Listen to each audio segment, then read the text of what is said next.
Perkenalkan nama saya Siti Marani, absen 19. Perkenalkan nama saya Tiana, absen 2. Perkenalkan nama saya Anissa dari absen 8. Perkenalkan nama saya Nova Cynthia, absen 28. Perkenalkan nama saya Joko dari absen 20. Kami akan menjelaskan tentang masa pemerintahan Raffles di Indonesia. Berikut penjelasan kami. Assalamualaikum warahmatullahi wabarakatuh. Perkenalkan nama saya Canda Alifa, nomor absen 9 dari kelompok 4 akan menjelaskan tentang masa pemerintahan Raffles di Indonesia. Pada tanggal 18 September 1811 adalah tanggal dimulainya kekuasaan Inggris di India. Gubernur Jenderal Lord Minto secara resmi mengangkat Thomas Stamford Raffles sebagai penguasa. Pusat pemerintahan Inggris berkedudukan di Batavia. Sebagai penguasa Hindia, Raffles mulai melakukan langkah-langkah untuk memperkuat kedudukan Inggris di tanah jajahan. Dalam rangka menjalankan pemerintahannya, Raffles berpegang pada 3 prinsip. Yang pertama yaitu segala bentuk kerja rodi dan penyerahan wajib dihapuskan, diganti dengan penanaman bebas oleh rakyat. Dan yang kedua, peranan para bupati sebagai pemungut pajak dihapuskan dan para bupati dimasukkan sebagai bagian pemerintah kolonial. Ketiga, atas pemerintah, maka rakyat pengarap dianggap sebagai penyewa. Berangkat dari 3 prinsip itu, Raffles melakukan beberapa langkah, baik yang mengangkut bidang politik, pemerintahan, maupun bidang sosial ekonomi. Assalamualaikum warahmatullahi wabarakatuh. Saya Aizana dari kelompok 4, absen 2 ingin menjelaskan motif dan prinsip pada pemerintahan Raffles. Dalam rangka menjalankan pemerintahannya, Raffles berpegang pada 3 prinsip. Pertama, segala bentuk kerja rodi dan penyerahan wajib dihapus, diganti aman bebas oleh rakyat. Kedua, peranan bupati sebagai pemungut pajak dihapuskan dan para bupati dimasukkan ke sebagai bagian pemerintah kolonial. Ketiga, atas dasar pandangan bahwa tanah itu milik pemerintah, maka rakyat penggarap dianggap sebagai penyewa. Berangkat dari 3 prinsip itu, Raffles melakukan beberapa langkah baik yang menyangkut bidang politik maupun bidang sosial ekonomi.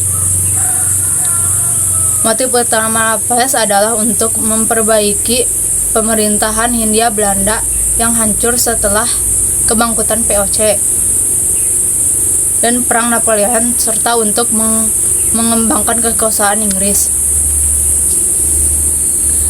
Raffles berkeinginan untuk menguasai Selat Sunda dan Selat Malaka. Ia juga ingin mengembangkan kota tandingan bagi Batavia. Daerah Lampung dan Palembang perlu dikuasai atau pengaruhnya harus dirasakan di sana. Di Teluk Kantumbayangan yang terletak di tenggara Teluk Semangka akan dibangun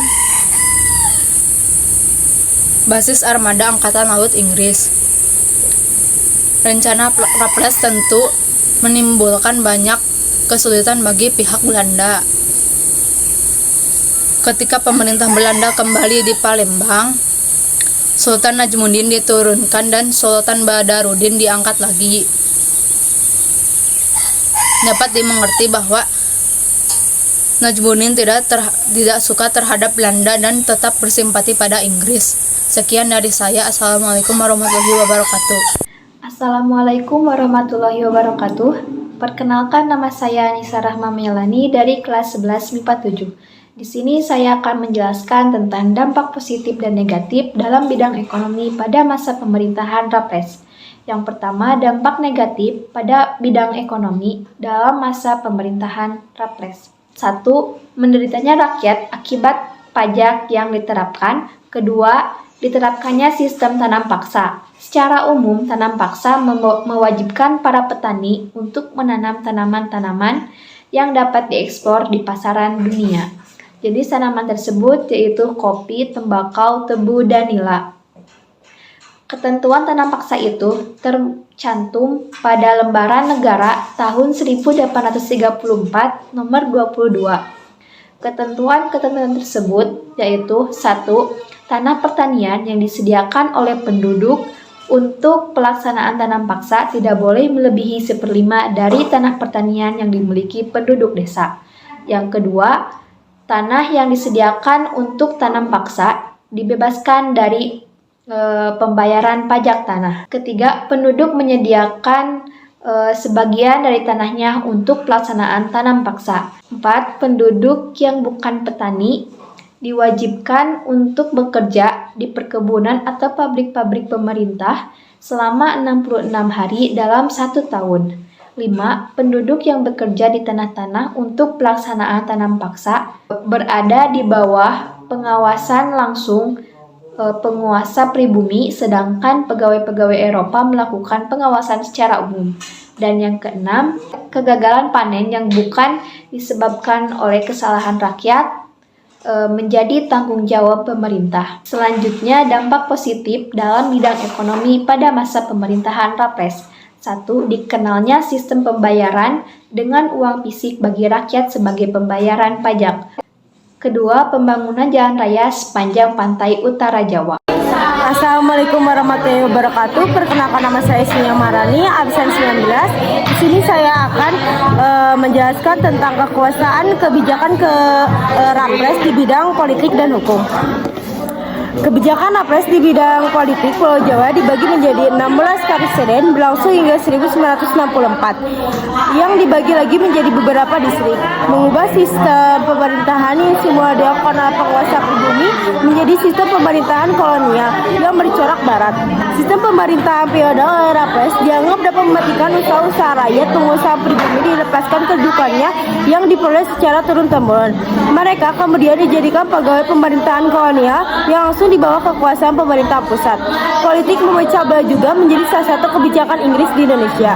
Kebijakan Rapres di bidang hukum, sistem peradilan Rapres berorientasi pada besar kecilnya kesalahan, bukan didasarkan atas warna kulit, ras seperti identitas. Berikut ini badan-badan penegakan hukum yang ada pada masa Rapres. 1. Court of Justice pada setiap presiden, Court of Request pada setiap deputi, Police of Magister. Rapres juga meniadakan pengadilan yang dilaksanakan oleh para bupati karena akan menimbulkan dualisme dalam satu hukum. Assalamualaikum warahmatullahi wabarakatuh. Nama saya Melda Septianurdini, absen 22. Saya ingin menjelaskan tentang kebijakan atau tindakan yang dilakukan Raples dalam bidang perekonomian. Raples merupakan salah satu tokoh pembaru dalam sistem menata tanah penjajahan. Pandangannya di bidang ekonomi sangatlah revolusioner. Raples berusaha melakukan beberapa tindakan atau usaha untuk meningkatkan sistem perekonomian Hindia. Tetapi program itu tujuan utamanya yaitu untuk meningkatkan keuntungan bagi pemerintah kolonial. Adapun beberapa tindakan atau kebijakan yang dilakukan oleh Raples yaitu 1. Pelaksanaan sistem sewa tanah dan pajak tanah. Yang kedua, penghapusan pengambilan wajib hasil bumi.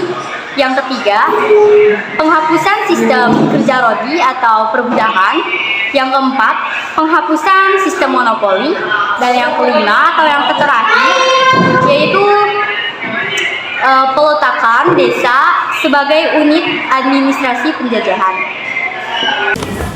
Assalamualaikum warahmatullahi wabarakatuh. Perkenalkan, nama saya Jovan Firana Mulyada Raya, nomor absen 20. Pemerintahan Dendels membawa banyak dampak positif bagi Indonesia, terutama dalam hal pembangunan infrastruktur. Berikut adalah dampak positifnya.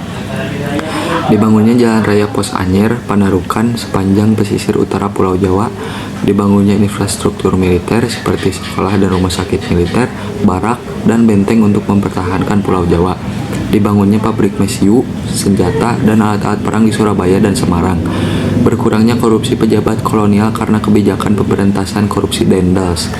Walau begitu, Dendels sendiri terlibat dalam korupsi dan penyelewengan dana. Pembangunan yang dibawa Dendels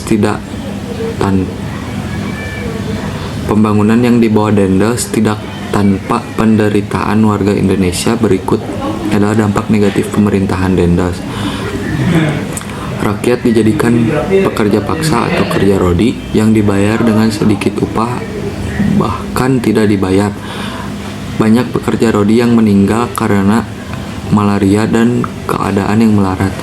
Pemerintah kolonial Hindia Belanda ikut campur dalam urusan dan adat keraton kerajaan-kerajaan Indonesia. Rakyat dipaksa menyerahkan atau menjual hasil bumi ke pemerintah kolonial, kadang dengan harga yang sangat rendah. Pemerintah kolonial memonopoli bahan pangan di Indonesia. Diadakannya sistem pajak hasil bumi kontingenten dan sistem penyerahan wajib yang memberatkan petani dan pemilik tanah. Assalamualaikum warahmatullahi wabarakatuh. Perkenalkan, nama saya Dafa Muhammad Fasya. Saya akan menjelaskan faktor yang menyebabkan pemerintah Raffles berakhir di Indonesia adalah karena akibat dari sistem sewa tanah yang dicetuskan oleh pemerintah Inggris yang tidak dapat diterapkan di Indonesia. Pada 1815, Raffles ditarik dan digantikan oleh John Vendel. Keputusan tersebut dilakukan karena Inggris bersiap menyerahkan kembali Jawa ke Belanda. Penyerahan itu sesuai dengan perjanjian Anglo-Dutch yang terjadi pada 1814 menjelang berakhirnya Perang Napoleon di Eropa. Sekian dari kami. Wassalamualaikum warahmatullahi wabarakatuh.